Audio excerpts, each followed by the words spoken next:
All right, guys. My voice is still recovering. So bear with me. So what we're going to do is we're going to finish up the trunk today. And then on Friday and Monday, we're going to start on the hip. Talking to Grace and Emma, the hip is probably your biggest circle that you're going to have a cross section. You have a lot of muscles, not only for movement, but for stability, but it still breaks up the same. So front, back, outside, inside, spin. All right. Here's the first part of your lesson today. External forces aren't just found outside of your body. They can be inside of your body as well. They can be from antagonistic muscles. What do I mean by that is if you help me walk through this little experiment. If you put your hand on your table, on your desk, and put it in the transverse plane, and put your hand in anatomical position. In other words, your fingers are straight. And then relax all the muscles of your hand. Your fingers should flex. Gravity is not working this way, but your finger flexors are stronger than your finger extensors. So in other words, to maintain an extended position, I have to recruit my finger extensors isometrically against my finger flexors, which are stronger. Does that make any bit of sense? So going into today's lecture, we have imbalances of certain muscles. Our hip flexors are super strong and tight. Our erector spinae muscles, which makes sense. I mean, they work all the time. They are very tight. And this lesson is important for those of you that are going to be going into all forms of kinesiology. But a lot of times when you're standing, your pelvis isn't neutral because, let's see how I can put this. If you put your arm in a sling, we don't sling anymore unless it's absolutely necessary. Because one of the things that happens is you get atrophy. And when you shorten or slack muscles, when you get out of bed, your muscles are stiff and tight because they've been slacked all night. And when your muscles get slack, this really happens. Your muscle will actually start to eat itself up in series because it wants to maintain a certain amount of tension for proprioceptive reasons. So when you put yourself in a sling for weeks and weeks and weeks, and you finally get out of that sling, your flexors are going to be really, really tight. That's why we don't do that anymore. We try to keep moving. We prevent, but we don't want to sling somebody up because they're going to lose muscle, and those muscles are going to get real tight. Now let's think about all the times we put our hips in slings. You don't think about it. Right now, hips are flexed. They're in a sling. Working at your computer, driving in your car, playing video games. And then all of a sudden, you go to get out of that sling, and these are tight. But your femurs want to be parallel with the ground. So instead of holding them in a flexed position off of the ground, what you're going to do is you're going to anteriorly pelvic girdle rotate to keep those hips in a flexed position, and you don't even realize it. So the legs are straight, but the hips are still flexed.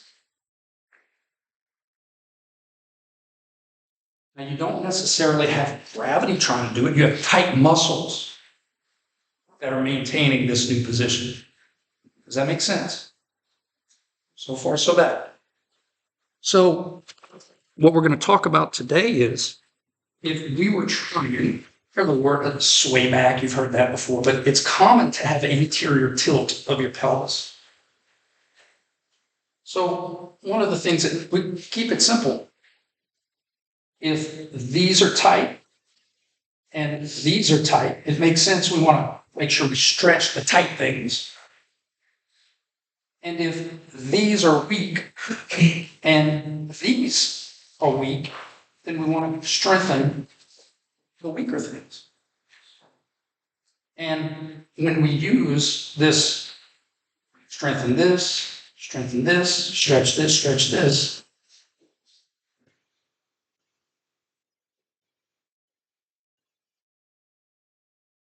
Make sense? It's a force couple. Now, I'm not saying these have to necessarily be weak, but this is usually the weakest link. Your abdominal muscles. That's why, I mean, over time, it's a lot easier for your abs to be what we call phasic or get weaker because they are not maintaining your posture all day like your erector spinae. And they're not in slings all the time that you're sitting down naturally in activities of daily living and driving. So in other words, it's the sum total of these four quadrants that are pulling on your pelvis. And if your hip flexors are tight, when you go to get up, without even realizing it, you're just going to tilt your pelvis forward to keep them in a flexed position because that's comfortable for you. So what we're going to talk about today is how strengthening the abdominals. Now, you've heard lower abs, upper abs. It's just the same muscles. It's just when we look at the pelvis moving about the trunk, that's when we kind of say lower. But that's what we're going to look at today is how our trunk flexors don't just flex our trunk concentrically or allow extension to be eccentrically, but the pelvic girdle rotations of those trunk flexors, specifically posterior pull. How many of you guys have ever heard of pelvic tilt exercises at the clinic? Or that's what we're talking about. So, do y'all do tilts? Come on, show them a tilt. Thank you. All right, so Emma is going to get on her back.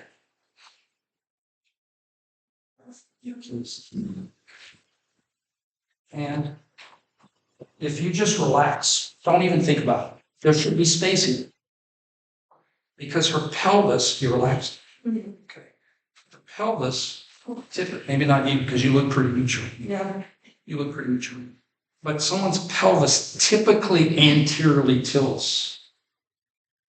It's not because gravity's trying to do it, because you have an imbalance of the four major muscle groups that are playing for that pelvis. And so what we would do is we'd say, okay, Emma, or if we didn't, because the clients, your patients you're working with, they don't know abdominals. So we'd say, like, push against my hand. There you go. And she would push against my hand, and without realizing it, she'd be using her trunk flexors to posteriorly pelvic girdle rotate, and thus push against my hand. Does that make sense? Okay, relax. So you can see how when she relaxed, her pelvis anteriorly rotated. That's not because gravity's trying to do it. It's an imbalance of those muscles. There is a force trying to anteriorly pelvic girdle rotate her, but it's through the muscles, tight muscles. Press. Posterior, activating the abs, activating the trunk flexors, also activating her hip extensors. Do you see how those two things are going to be pulling in the same spin? You feel that in your hips when you do that? Yeah. Okay, thank you. All right. So what we're going to do today is some upper body fixed pelvic girdle examples. And then we'll do some other examples. We'll do some stretching examples. So the first question, if you were doing reverse crunches, let's start off with an easy one. So your feet are off the ground and you're here. And you brought your feet up. See if I can find a picture of it.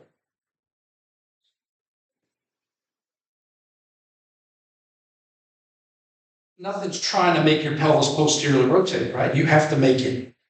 You're going to be using your trunk flexors because the posterior pelvic girdle rotation will be trunk flexion. Does that make sense?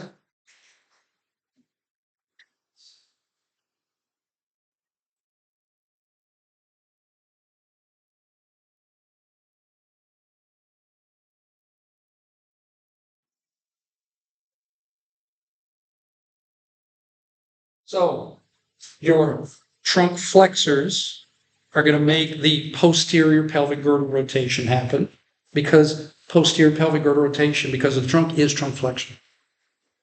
Trunk flexors making the trunk flexion happen through concentrics.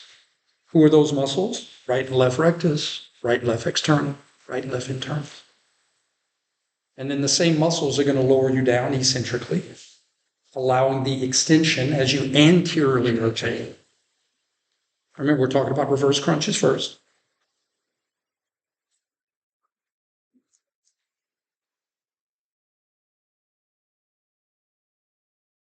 With our feet on the ground, that allows us to use both ends of the pelvis to force couple. What I mean by that is when your feet are off the ground, like the reverse crunch, all you can use is your arms. Oh, this is not going to look good, guys. Don't judge me. All right, that's my back. Back.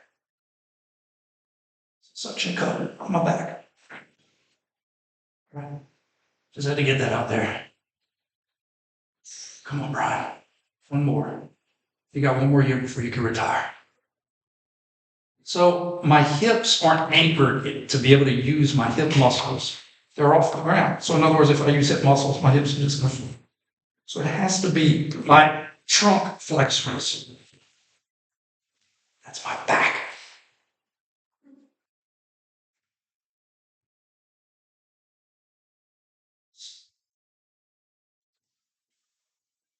Trunk flexors making the pelvis posteriorly rotate, but by doing so, it's making the trunk flex.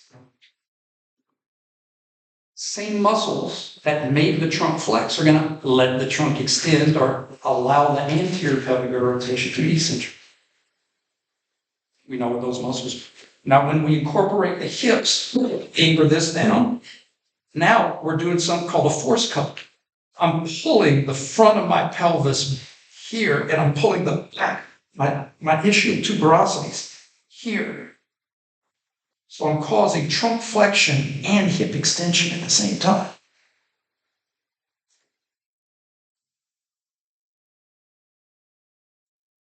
We don't know who the hip extensors are, but we should understand the concept of hip extension pulling muscles. And then Friday we'll learn about the semimembranosus, semitendinosus, the biceps femoris, long head, and gluteus maximus. But we should be able to understand that hip extension pull is different than this. Right hip extensor is doing this. It's just they're doing it at the same time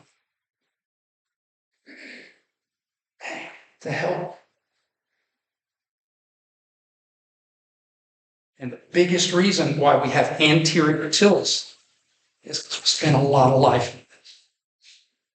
Now, the lesson isn't you shouldn't be seated a lot. I mean, people have to work. People have to drop. The lesson is, as we age, set a clock. Every 30 minutes, get up and walk around the office. Every 30 minutes, remind yourself to go get a sip of water. Every 45 minutes, every hour. But that's the lesson, is extended periods of time in slack positions are going to make muscles tight. Especially as you get older. Movement is life. Motion is lotion. Okay. All right. Let's see if I can. All right. While I try to pull up this screen, let's do a couple practical stretch applications. What position would I want to be in if I wanted to stretch the right internal oblique in the transverse plane? It's your first question. What position would I want to put the trunk if I wanted to stretch the right internal oblique in the transverse plane? Give that some thought. Talk amongst your neighbors if you want. Right internal, transverse plane, what position would I want to put the trunk? I'm going to keep battling this shit.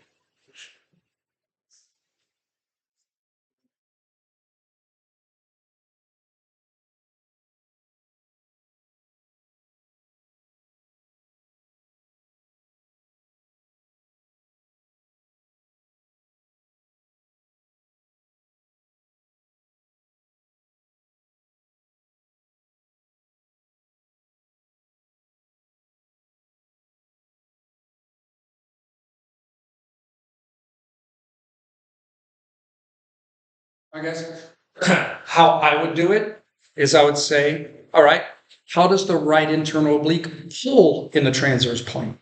The right internal oblique is a right transverse trunk rotator. So I do process of elimination. If I actually twist that way, I'm not going to be lengthening it, I'm going to be short. So I have to twist the other way. I have to twist to the left. I have to be left transverse trunk rotated to stretch the internal oblique from the right side. Make sense?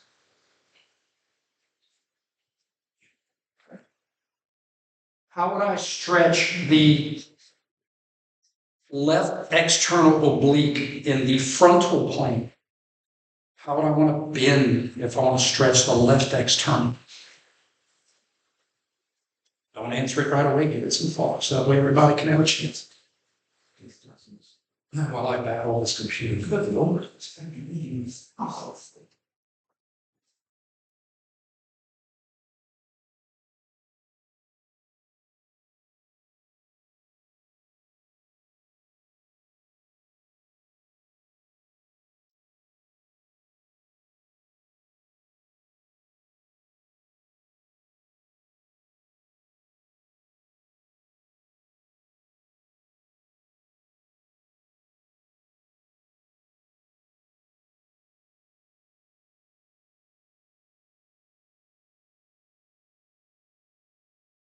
If I wanted to stretch the left external, would I want to bend to the left or bend to the right?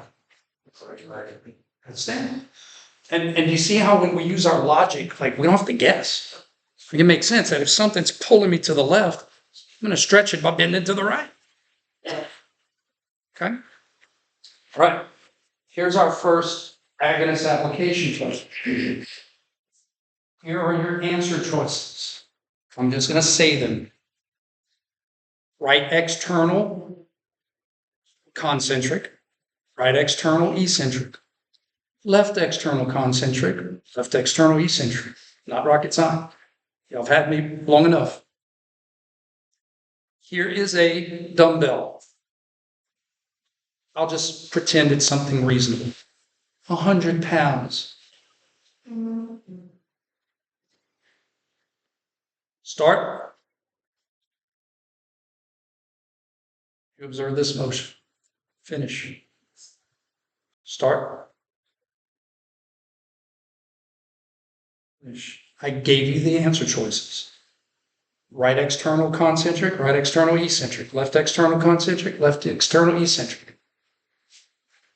Should be able to identify which agonist enter which contraction. Start.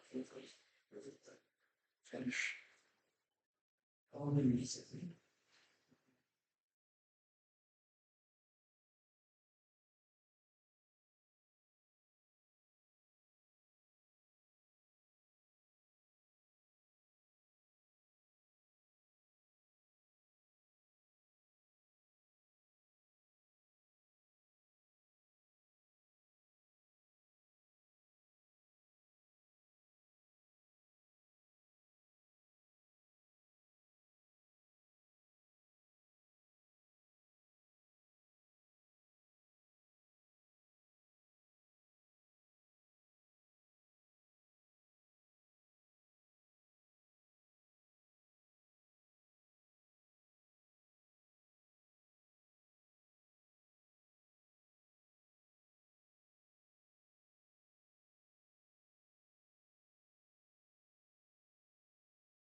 Let's do one at a time. Right or left external? Good. Because the weight's trying to bend me to the left. If I turned on these muscles, I'd be literally throw it to the ground. So I need teeter-totter, first class.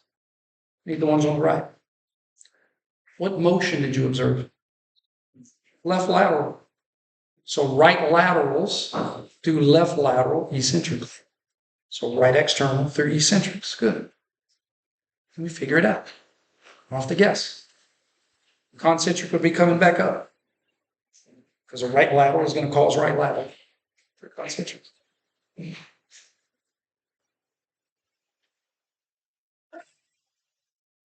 All right, let's do this. Very similar to our first example, but instead of on our back, we're on our hands and knees. I think we can agree that gravity isn't, and the ground isn't trying to make us arc our back. So we have to make that motion happen through concentrics. And I want you to notice how the pelvis is tilting in the sagittal plane because of trunk and hip motions. We can talk about the pelvic girdle spin, but in terms of muscles, we have to bring it back to the hip or trunk. So we could talk about anterior spin, anterior tilt, posterior tilt, but remember the basketball can't spin itself. Something has to spin it, either below in the case of the hips or above in the case of the trunk. In this case, it's going to be a combination of both. So let's go top to bottom, and we'll do some 310. What was the pelvic girdle rotation? What was the hip motion? What was the trunk motion?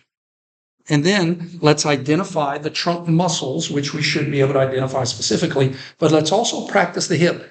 Not the specific muscles, I haven't taught you that, but we should be able to say hip flexors or hip extensors. And then all we got to do is say what those muscles are when we get to it. I'm going to try to lower.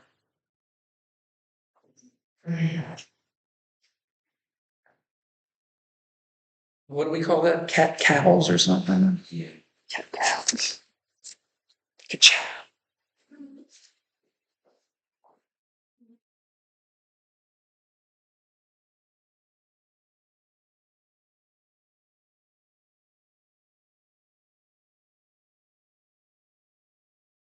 What I love about these, this is an example of how,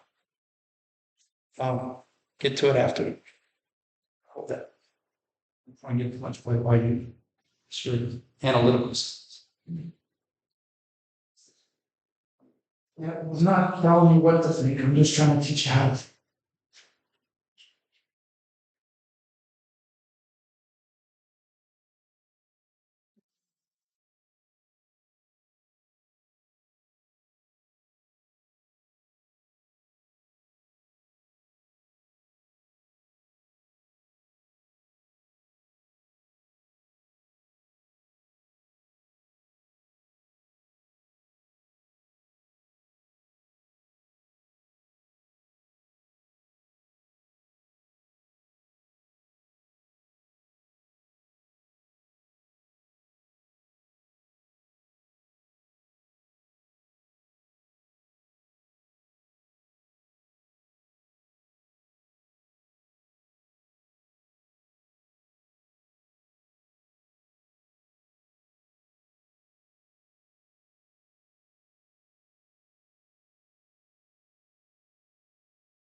Guys, there's a lot going on here. That's why we analyze stuff joint by joint. So let's talk about the basketball first. How does the pelvis spin from top to bottom? Posterior, very good.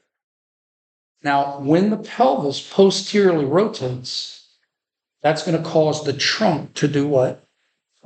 Flex. Good, flexion. Outstanding. And the hips to do what? Extension. Extend. Now, once again, nothing is trying to make you do that. You have to do that. That's a hint that we have to concentrically make those motions happen. So the trunk flexion is going to be because of our trunk flexors, concentric, and the hip extension is going to be our hip extensors, concentric. We don't know the hip extensors yet, but we know it's the group of muscles that do extension pulling, and we know the trunk flexors, right and left rectus, our externals, and our internals.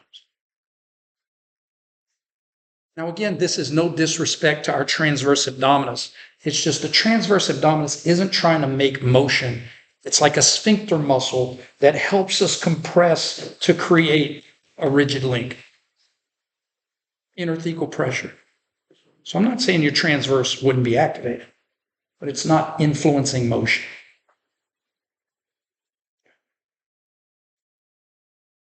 Now, what I was going to say, this is a really cool exercise because this is one of the few that can contract your abdominal muscles on both ends. Because if you think about it, you're flexing your trunk both proximally and distally. Like it's like taking the slinky, and instead of just moving one side or the other side, you're doing both. It's kind of cool because the shoulders. 310 question. Did the shoulders move? Yeah. How'd they move? Top to bottom. Yeah, good. Shoulder flexion. Ciao. So if it's and just this is using logic. If it took concentric to make me arc my back, would it make sense that I would need eccentric to lower me back down? Because now in that arc position, if I relax, now I have external forces that are trying to extend my trunk and flex my hips. Make sense?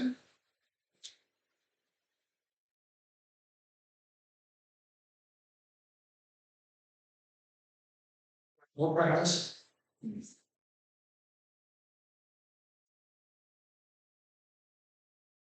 All right, here we go.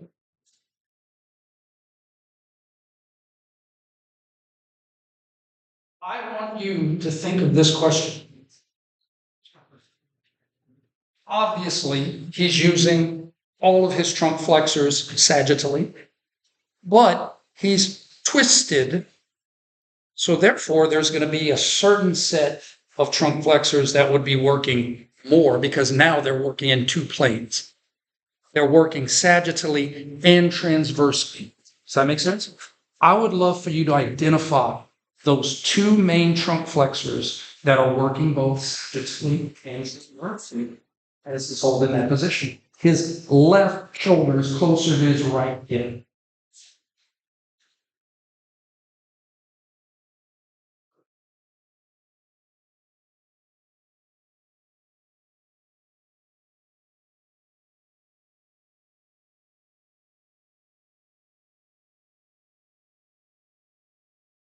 Would like one external and one internal.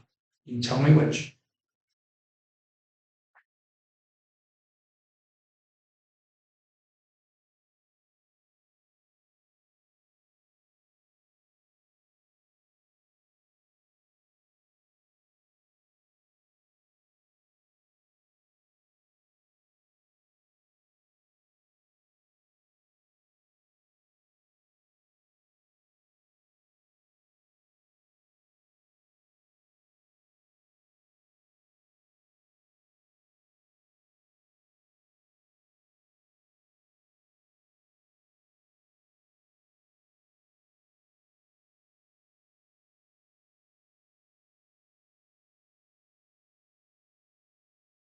All right, I'm going to try to help you.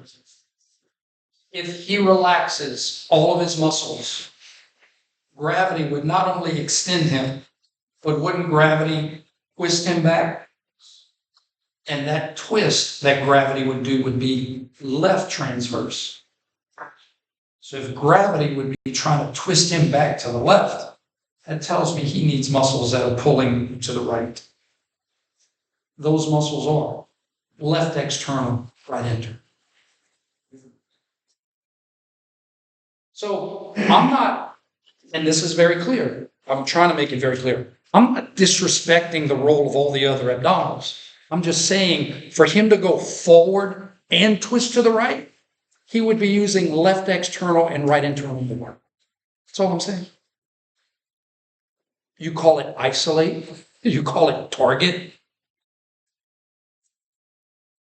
Make sense?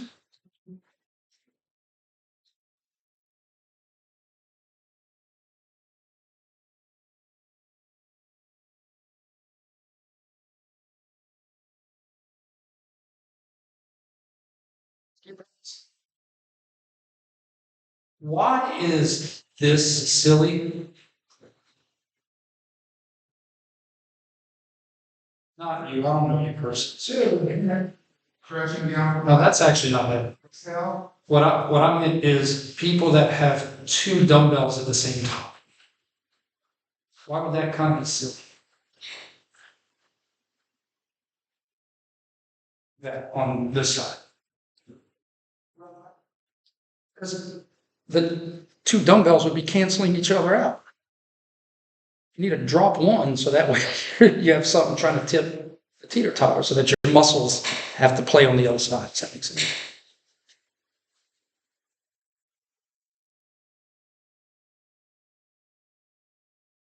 All right, look at it. See what Google finds for us. Talk to me about stretch.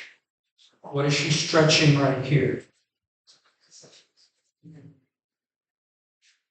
I want the obliques.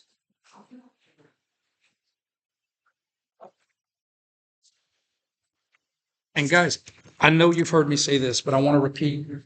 If one of my colleagues came and said, Brian, we're doing a little project. Can you tell me what muscles we're stretching here? I'm like, sure. Do you have a minute? Because I'm going to try to figure it out. I don't have these things memorized. But we have the tools and we know what we're looking for so we can figure it out.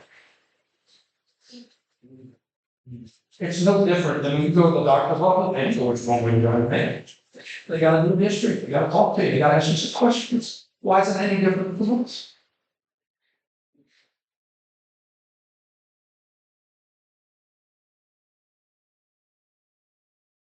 I don't feel I'll preach.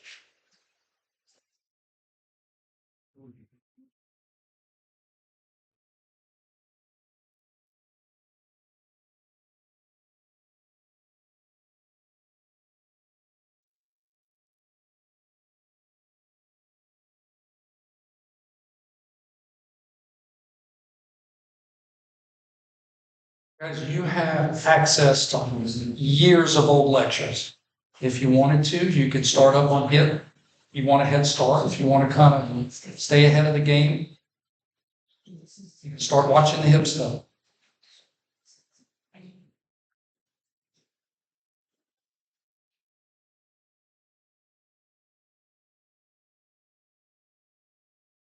How is her trunk twisted? To her right or to her left? To her left. Does everybody understand that? So if her trunk is twisted to her left, she can't be stretching muscles that are pulling to the left transverse. She must be stretching muscles that are pulling to the right transverse. And your circles help you to see which ones are pulling to the right transverse. Left external, right internal, right erector.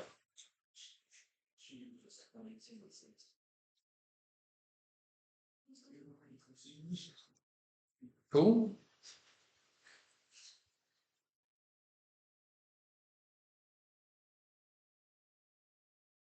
Guys, also feel free to take out your phone, take a picture of these if you want to do it as practice, or rewatch the videos. All right, this is going to be our big complex one for the day.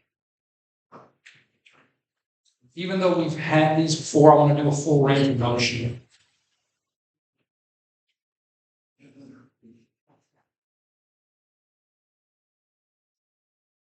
What we're going to do here.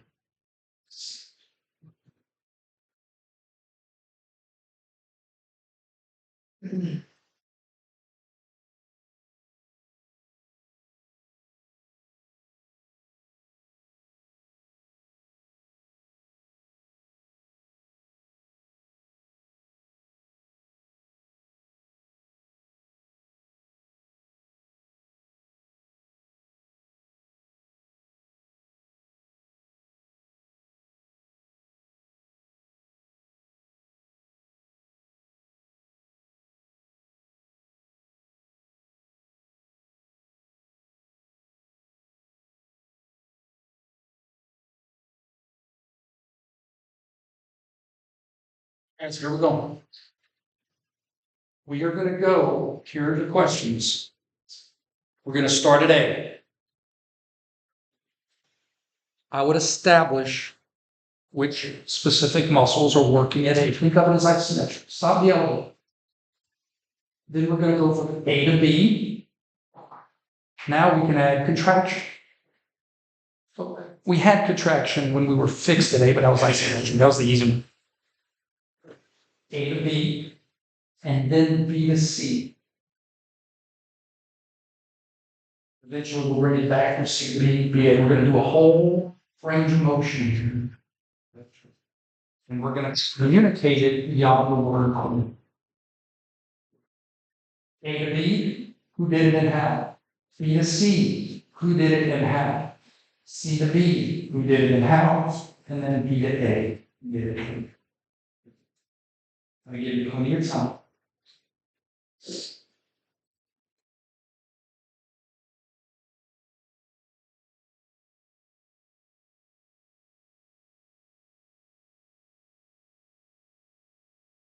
Ten seconds.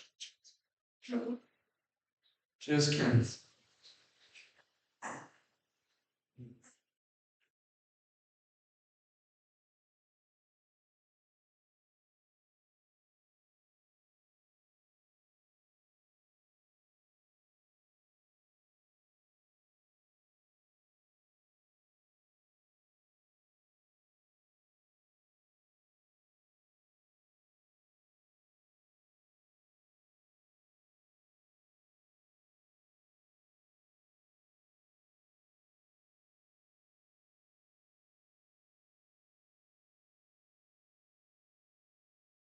Y'all should be proud of, being able to communicate this stuff. This is not easy.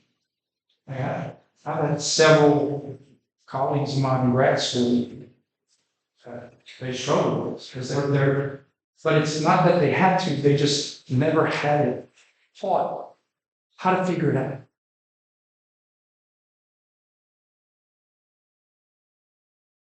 We have the tools to figure it out. You use those tools when you trust in those tools. You know who I'm bragging on? You guys. Every day, ones that come are the ones that watch regularly online. But I've had people that made A's, but they watch regularly. They came with questions. It's hard enough to see that the trunk is rotated to the left. That's not easy to see. Unless you're trained to see it, which you are. See what I'm saying? So that's why we spend so much time in 310 looking at motion illusions, because if we can't even see the motions, how are we going to figure out these?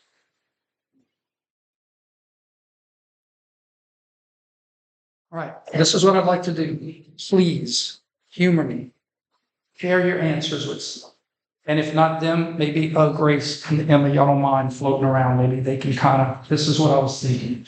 I think it just helps when you can share what you think to someone else, it really helps to absorb that knowledge, okay?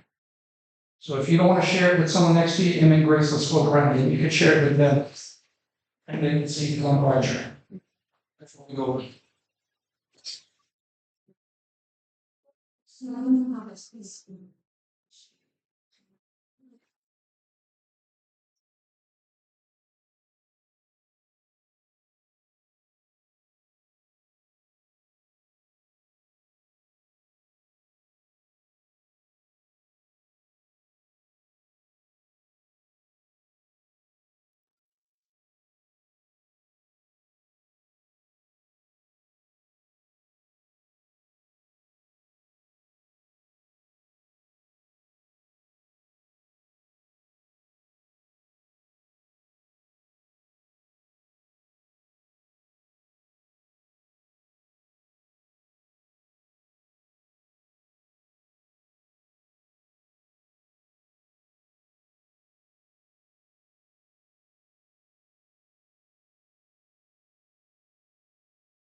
Which hand do you think he's pushing more on the ground at with?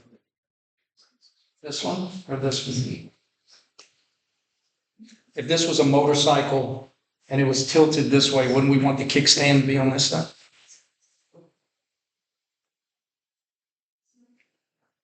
It's going to be on your technology.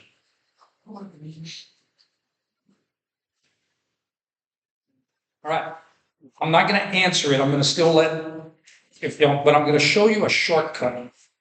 This might work for some of you, but please, if it doesn't, do it the way I taught you. What's gravity trying to do? Who do I not need? In that position, I know darn well I need something that's pulling on the pelvis this way. Does that make sense? So the shortcut is, well, which abdominals, which obliques run like this? Your left external and your right internal.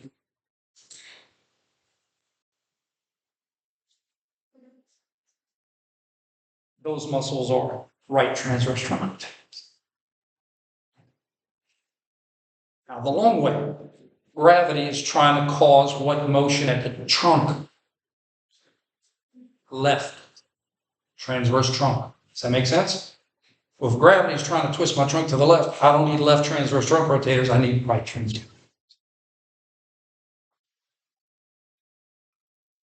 Left external and right internal, or right transverse trunk. But instead of pulling the top to the pelvis, they're pulling the pelvis to the top. That makes sense? So when I bring my feet up from A to B, it's right transverse trunk rotators working concentrically because you're causing right transverse trunk rotation. If you think about it, if I'm twisted to the left and then I'm in anatomical position, my trunk had to twist to the right. Right transverse pullers make right transverse rotation happen concentrically. However, once I tip over to the other side, there's no rule that says it has to be the same muscles. Well, now gravity's trying to twist my trunk to the right. So a full range of motion won't work the same muscles. Because once I get on this side, now gravity's trying to twist my trunk to the right. I wouldn't need those muscles. I would need left transverse. When my feet are here, I need right external and the left internal. Make sense? What about the contraction from B to C? Eccentric, good. Bringing it back up would be concentric. So you have concentric, eccentric of different muscles, concentric of the same muscles, eccentric of different muscles. See it?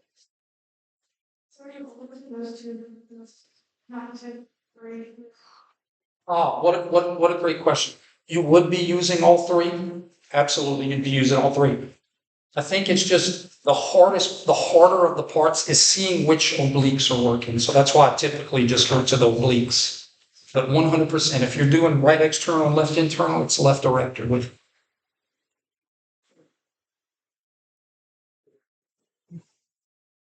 Last part of class, we're going to float around.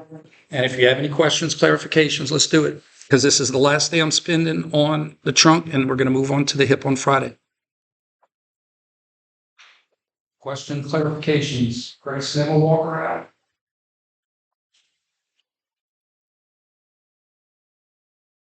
Do we feel a little bit better about? I hope so.